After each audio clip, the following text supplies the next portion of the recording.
Baik, Assalamualaikum warahmatullahi wabarakatuh. Perkenalkan, nama saya Agi Febrian. Saya dari Universitas Bandung Jaya. Pada video kali ini saya akan mempresentasikan tugas pada mata kuliah Arsitektur dan Organisasi Komputer yang berjudul Sistem Bus. Pada mata kuliah ini dosen yang mengampu yaitu Bapak Edi Nasri. Selanjutnya saya akan menjelaskan pengertian tentang sistem bus.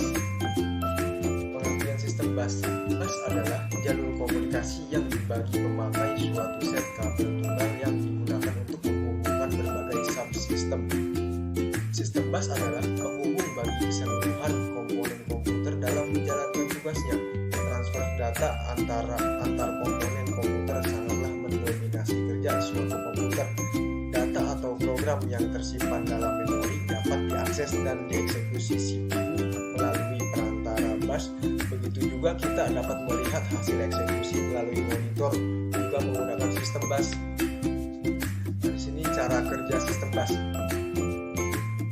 Pada sistem komputer yang lebih maju, arsitektur komputernya akan lebih kompleks sehingga untuk meningkatkan performa digunakan beberapa buah bus. Tiap bus merupakan jalur data antara beberapa device yang berbeda. Dengan cara ini, RAM, prosesor, GPU atau VGA RGB dihubungkan oleh bus utama berkecepatan tinggi yang lebih dikenal dengan nama FSB (Frontside Bus). Sementara perangkat lain yang lebih lambat dihubungkan oleh bus yang berkecepatan lebih rendah yang terhubung dengan bus lain yang lebih cepat sampai ke bus utama. Untuk komunikasi antar bus ini digunakan sebuah drive. Jenis-jenis bus. Dedicated bus. Bus yang khusus menyalurkan data tertentu, contohnya paket data saja atau alamat saja. Multiplexed bus. Bus yang dilalui informasi yang berbeda baik data, alamat, dan sinyal kontrol dengan metode multiplex data. Kekurangan multiplex bus ini hanya memerlukan saluran sedikit sehingga menghemat tempat, tapi kecepatan transfer data menurun dan diperlukan mekanisme yang kompleks untuk mengurai data yang telah dimultiplex. Struktur interkoneksi.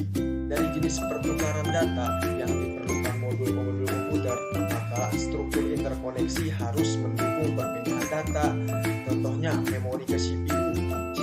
CPU melakukan pembacaan data maupun instruksi dari memori. CPU ke memori. CPU melakukan penyimpanan atau penulisan data ke memori. I/O ke CPU. CPU membaca data dari peripheral melalui modul I/O. I/O ke memori atau dari memori yaitu digunakan pada sistem DMA. Interkoneksi bus. Bus merupakan lintasan komunikasi yang menghubungkan dua atau lebih komponen komputer. Sifat penting dan merupakan syarat utama bus adalah media transmisi yang dapat digunakan bersama oleh sejumlah perangkat yang terhubung padanya. Digunakan bersama bus diperlukan aturan main agar tidak terjadi tabrakan data yang ditransmisikan. Walaupun digunakan bersama, namun dalam satu waktu hanya sebuah perangkat yang dapat menggunakan bus.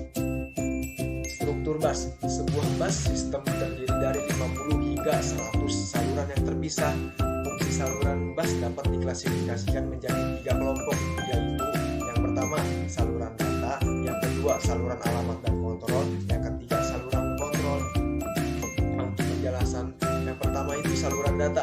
Saluran data memberikan lintasan bagi perpindahan data antara dua modul sistem. Saluran ini secara kolektif disebut bus data. Umumnya bus data terdiri dari 8, 16, 32 saluran. Jumlah saluran diartikan dengan lebar bus data. Lebar bus data merupakan faktor penting dalam menentukan kinerja sistem secara keseluruhan. Misalnya, bila bus data lebarnya 8 bit dan setiap instruksi panjangnya 16 bit, maka CPU harus 2 kali mengakses modul memori dalam setiap siklus instruksinya. Yang kedua, saluran alamat. Saluran alamat digunakan untuk menandakan sumber atau tujuan data pada bus data. Misalnya, bila CPU akan membaca sebuah word data dari memori, maka CPU akan menaruh alamat word yang dimaksud pada saluran alamat. Lebar bus alamat akan menentukan kapasitas memori maksimum sistem. Selain itu, umumnya saluran alamat juga dipakai untuk mengalami port input atau output. Biasanya bit berkode lebih tinggi dipakai untuk memilih lokasi memori atau port IO pada modul. Yang ketiga, saluran kontrol. Karena data dan saluran alamat dipakai bersama oleh seluruh komponen, maka harus ada alat untuk mengontrol penggunanya.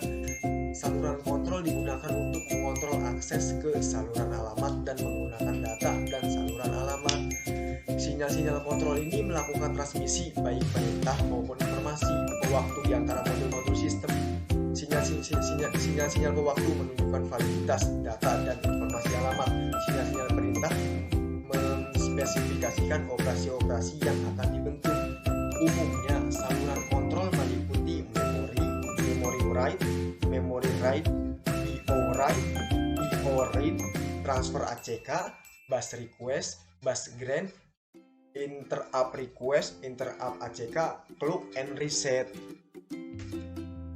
Untuk contoh-contoh bus ISA, industri komputer personal lainnya merespon perkembangan ini dengan mengadopsi standarnya sendiri. Bus ISA industri standar arsitektur yang pada dasarnya adalah bus PC atau ATI yang beroperasi pada 8,33 MHz.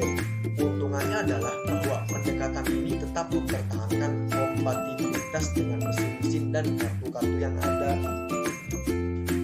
Bus PCI Peripheral Component Interconnect adalah bus yang tidak tergantung proses dan berfungsi sebagai bus mezzanine atau bus peripheral. Standar PCI adalah 64 saluran data pada kecepatan 33 MHz, laju transfer data 263 MB per detik atau 2,112 Gbps. Keunggulan PCI tidak hanya pada kecepatannya saja, tetapi murah dengan kepingin sedikit. Bus USB, semua perangkat peripheral tidak efektif apabila dipasang pada bus berkecepatan tinggi. Banyak peralatan yang memiliki kecepatan rendah seperti keyboard, mouse, dan printer. Sebagai solusinya, 7 vendor komputer. Yang pertama, Compaq, yang kedua DIC, yang ketiga IBM, yang keempat Intel, yang kelima Microsoft, yang keenam NIC, dan yang terakhir Norten Telecom bersama-sama merancang bus untuk peralatan IO berkecepatan rendah. Standar yang dihasilkan dinamakan Universal Standard Bus, yaitu USB. Bus SCSI, Small Computer System Interface, adalah perangkat peripheral eksternal yang dipopulerkan oleh Macintosh pada tahun 1984. SCSI merupakan interface standar untuk drive, CD-ROM, peralatan audio, hard disk, dan perangkat penyimpanan eksternal berukuran besar. SCSI menggunakan interface paralel dengan 8,16 atau 32 saluran data. Bus P1394 Firewire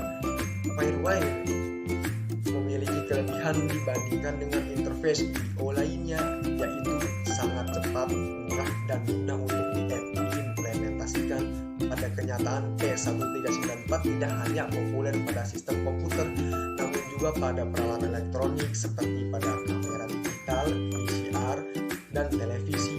Kelebihan lain adalah penggunaan transmisi serial sehingga tidak memerlukan banyak kabel.